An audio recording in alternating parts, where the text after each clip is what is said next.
ওম শান্তি। 25 জুলাই 2024 সাকাৰ মহাবাক্যৰ সম্পূৰ্ণ সাৰ কথা। মৰমৰ সন্তানসকল, লুটিবাগৰ মৰা খেল স্মৃতিলৈ আনা। এই খেলত গোটেই চক্ৰৰ ব্ৰহ্মা আৰু ব্ৰাহ্মণসকলৰ ৰহস্য সমাহিত হৈ আছে। প্ৰশ্ন: সংগম যুগত পিতাৰ পৰা কোনটো উত্তৰাধিকাৰ সকলো সন্তানৰ প্ৰাপ্ত হয়? উত্তৰ: ঈশ্বৰীয় বুদ্ধিৰ। ঈশ্বৰৰ যি গুণ আছে সেয়া আমাক উত্তৰাধিকাৰত দিয়ে। আমাৰ বুদ্ধি হীৰাৰ দৰে পাৰখ হৈ আছে। এতিয়া আমি ব্ৰাহ্মণ হৈ পিতাৰ পৰা বহুত মূল্যৱান সম্পদ লৈ আছোঁ। সৰ্বগুণেৰে নিজৰ বুদ্ধিৰূপী জুলুঙা ভৰপূৰ কৰি আছোঁ। ধাৰণাৰ বাবে মুখ্য সাৰ: 1.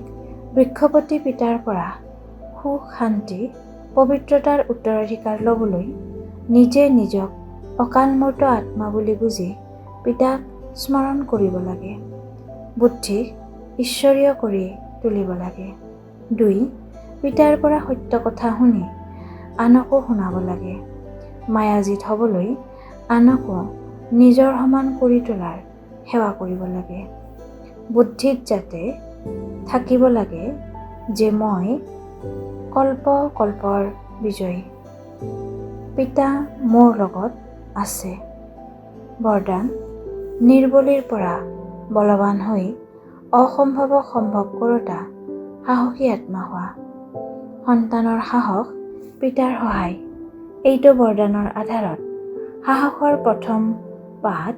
দৃঢ় সংকল্প কৰিলা যে আমি পবিত্ৰ হ'বই লাগে, আৰু পিতাই পদম গুণ সাহস দিলে যে তোমালোক আত্মাসকল অনাদি আদি পবিত্ৰ হোৱা।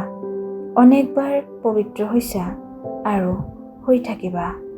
অনেকবাৰৰ স্মৃতিৰে সমৰ্থ হৈ গলা। নিৰ্বলীৰ পৰা ইমান বলৱান হৈ গলা যে প্ৰত্যাহ্বান জনোৱা বিশ্বকো পাৱন কৰিহে দেখুৱাম। যাক ঋষিমুনি মহান আত্মাসকলে ভাবে যে প্ৰকৃতিত থাকি পবিত্ৰ হৈ থকা কঠিন, তাক তোমালোকে অতি সহজ বুলি কোৱা। শ্লোগান: দৃঢ় সংকল্প কৰা মানেই ব্ৰত লোৱা। সঁচা ভক্তই কেতিয়াও ব্ৰত ভংগ নকৰে।